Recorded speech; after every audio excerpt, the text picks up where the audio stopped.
Welcome to Obsessed with Success, starring Russel Morgan. Hello and welcome back to Obsessed with Success with Russel Morgan. Russel is the founder and CEO of Morgan Legal Group, a leading estate planning firm in New York, and a mentor helping attorneys scale their businesses with clarity and focus. I'm Kevin Rosenquist, and today we're tackling marketing content. You don't need to be everywhere, and you don't need to stay up all night editing. What you need is a smart, simple way to stay visible without turning marketing into a second job, and Russel is here to walk you through it. Russel, welcome back. Kevin, great to see you as always. Yeah, for sure. I love talking content. It's right in my wheelhouse. So yeah, I think there's a lot of people, a lot of lawyers and people in general who think more content equals more clients. Do you believe that? Do you subscribe to that, or do you believe that like a less, but smarter approach can actually work better?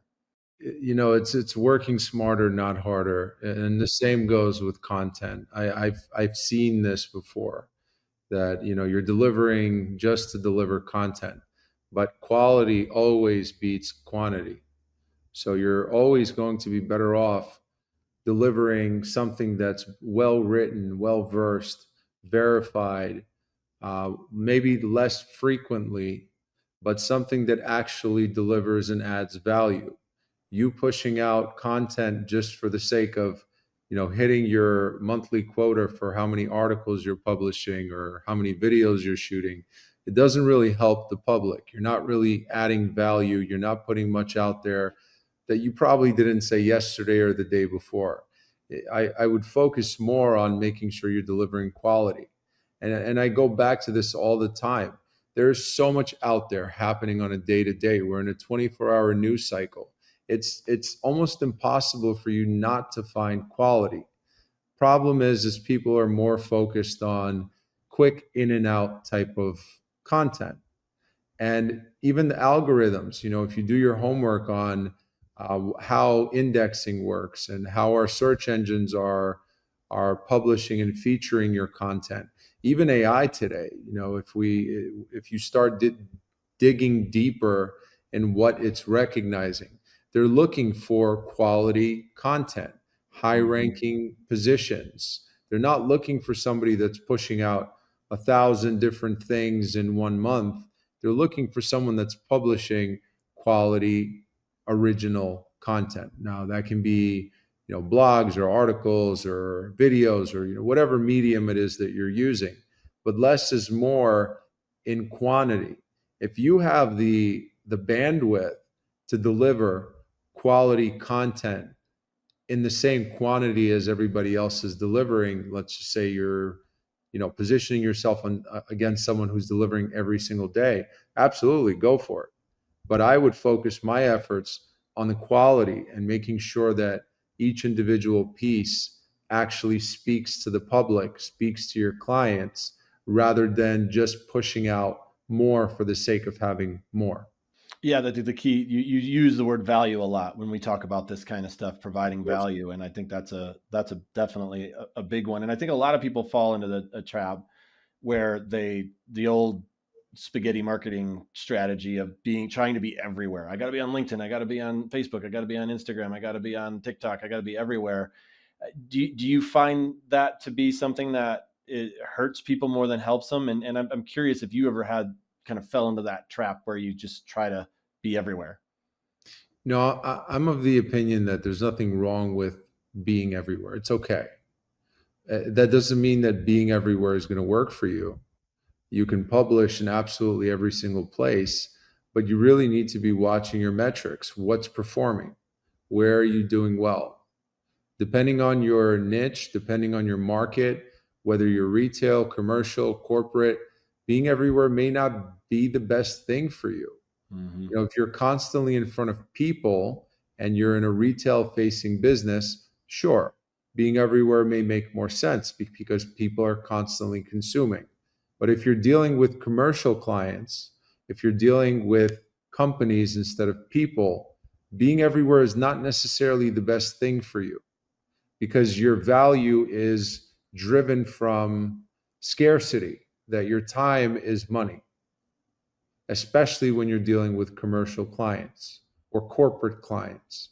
So someone that's spending all of their time making sure they're hitting all of the retail buttons, who's actually really trying to drive business from the commercial sector. You may want to focus on a different medium or one specific medium or a handful, maybe seminars or webinars, something that's a bit more educational rather than just publishing videos and articles just to be publishing videos and articles.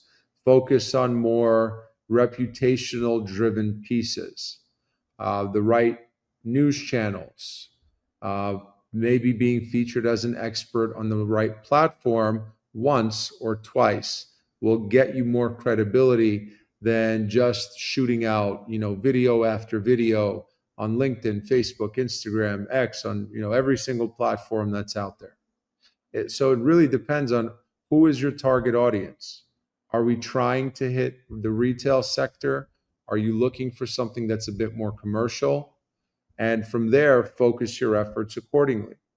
For the person that's seeking retail, maybe being on all platforms is important because some people might like Facebook, others may like Instagram or X. But if you're in a corporate or a commercial facing environment, you may want to focus on a medium or a outlet that your caliber of client is paying attention to, which is usually not social media. Mm-hmm. Yeah, you kind of like figuring out where your clients hang out, where your ideal client hangs out, right? Where do they spend their time? Yeah. Mm-hmm.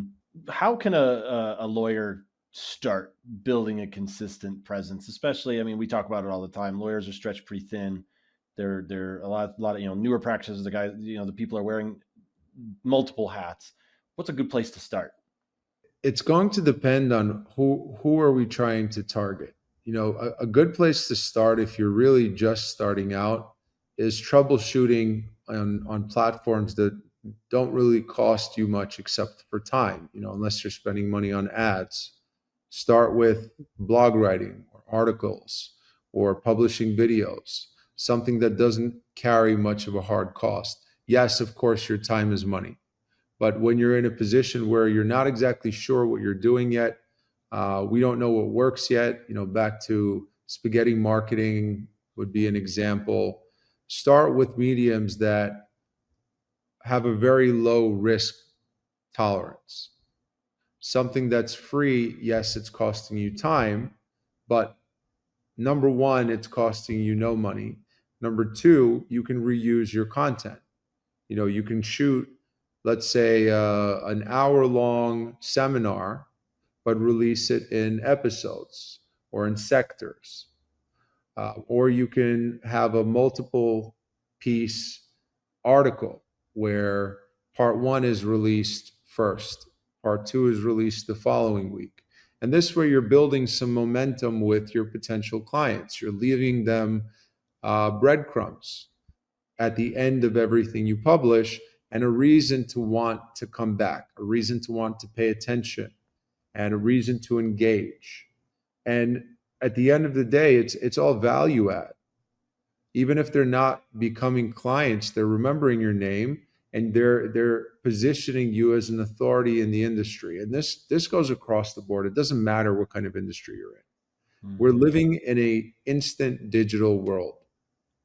So you being positioned as an authority, the faster that you can get there, and of course, creating content, it doesn't make you an authority in the industry. It just makes you good at creating content, right? But notwithstanding, it's something that you need to have in your overall Rolodex. Because if they can verify you on platforms where you are speaking about what you are practicing or what your line of work is, they can verify it against third parties to see if what you're talking about actually makes sense and whether you actually know what you're talking about. Good call. You mentioned repurposing content. I think that's a really interesting topic. Is that how can an attorney do that in practice, knowing that they're super busy and what they're doing is already, tough to make time for? There are fundamental rules in repurposing content, and there is always going to be a certain element of things that you're putting out there that are necessary day in and day out. They can be the foundation or the basics of your area of business, and how-tos on certain things that you're a professional at doing that people can use. Certain types of content where you're not necessarily recycling it, but you're repurposing it. You're showing people different reasons why it may be the same shoot, if let's say it's a video or the same article, but how it can be used as a reference in new outlets or in new production that you're putting out there. It could be the basics. Why is a will and trust important? Why is filing your taxes on time important? How do I locate a certain jurisdictional government entity? How do I file certain types of paperwork? How much does someone usually charge? These are fundamental FAQs, fundamental questions that every one of your clients, if not most of your clients, are usually going to ask. And that's the kind of content that you can repurpose, not necessarily recycle and reuse, but repurpose and show why each individual element of your initial content is important. I think that another thing that people get worried about is running out of ideas. A lot of people aren't maybe super creative, or they think, okay, well, I do this area of law, so I can talk about these 10 things, and then after that they're like, I don't know what to do now. How do you advise people when they start to feel like they're running out of ideas? Watch the news, read a paper, read a book. There's so much out there that you can use in your area of expertise. You just have to be personable. You have to make it relatable to the public. You have to make sure that it resonates with people.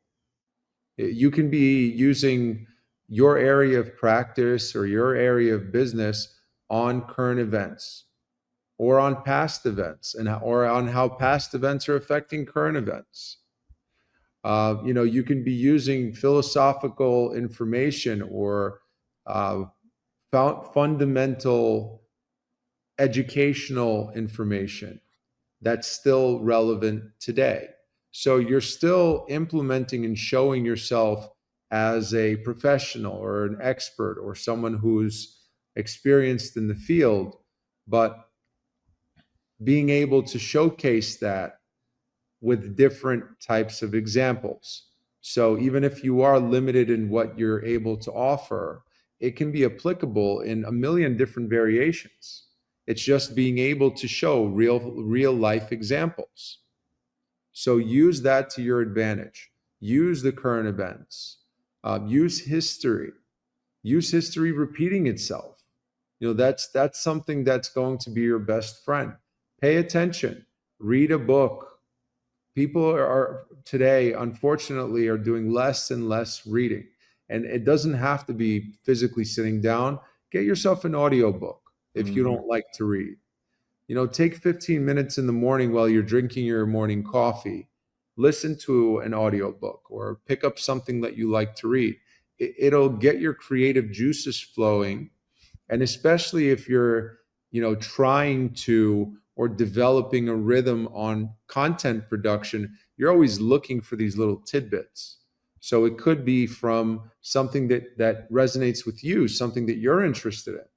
If you enjoy playing chess, pay attention to the news and see how you can incorporate that and parlay that into your area of practice. Or, the US Open, or something that took place in the geopolitical sphere or in the socioeconomic sphere, something that people are paying attention to and you can tether to your expertise. Do you feel like people need to be careful when it comes to opinion stuff and political stuff and anything like that? You absolutely need to be careful. Everything that you say, especially today, and when we get into leaning, left or right, or just including politics in general. Remember, the internet is forever. So you have to be extremely careful, unless your go-to and what you want to put out there are your political opinions. You have to be careful about certain things that you're saying. Mm-hmm. And again, I'm all for being PC. I'm also all for free speech. So if your position is, this is who I am, and I am unapologetic about it, then so be it. But if you're trying to target a general audience or a general demographic, and you're leaning a certain political direction, or you're putting out unpopular opinions, you're either going to own it and understand that you may piss some people off in the process, but that's okay. They may not be for you. Or you may have to water down your content a bit, just to make sure that you're not making people upset by making your personal subjective opinions prevalent in what you're putting out in your content. Yeah, I think that's a good way to put it for sure. I agree with you completely. Looking back, what's one marketing habit that you wish you had built earlier in your own career? The strongest will always come back to audio and article generation. We're getting into the world of AI. And if you really pay attention to how artificial intelligence works, if just run a search on yourself, if you have time, sit down with ChatGPT or with Gemini, or the million different AIs out there. They are still referencing the same things. They're going back to the same articles, the same write-ups, the same videos. Yes, they're going to places that have authority. They're not necessarily just honing in on your particular website or your social media or your reviews. They're going to third-party verification sources, but they're still coming back to the fundamentals. The other thing that I will mention is, especially when we get into the world of media and reputation management, third-party endorsement is so important, particularly today when we're dealing with the world of AI. When you take a look, if you have time, just look up any industry or look up any business or any specific company. They're looking at high-ranking third-party verification. It could be certain nonprofit organizations, could be certain businesses or directories relevant to your industry. So if you're starting out or you're trying to launch into the world of media, those third-party endorsements are so important. Mm-hmm. And most of them, you have to be recognized. There are some out there that we all know that are pay for play, but that's not what we're looking for, because everybody knows that they're pay for play. Mm-hmm. True endorsement is a real third-party endorsement where they have reviewed your reputation, your customer experience, your performance, your feedback, your professionalism, and have independently verified you as a professional in your field, as someone that people can turn to and say, this person knows what they're doing because they've been vetted. Mm-hmm. Yeah. I agree. I agree with your take on content. I've definitely have the same approach. All right. Well, thanks for joining us on Obsessed with Success. Remember, marketing doesn't have to consume your life. It just has to work. For more insights from Russell and the Morgan Legal team, visit morganlegalny.com. Don't forget to leave us a review, subscribe to Obsessed with Success so you never miss an episode. Russell, what's the best way for people to find you? You can always get us at morganlegalny.com, on our social media at morganlegalny, 24 hours a day at 888-529-1315. Until next time on Obsessed with Success. Thanks, Russell.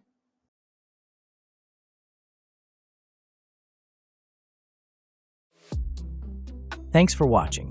Be sure to hit that like and subscribe button and leave us a review in the comments.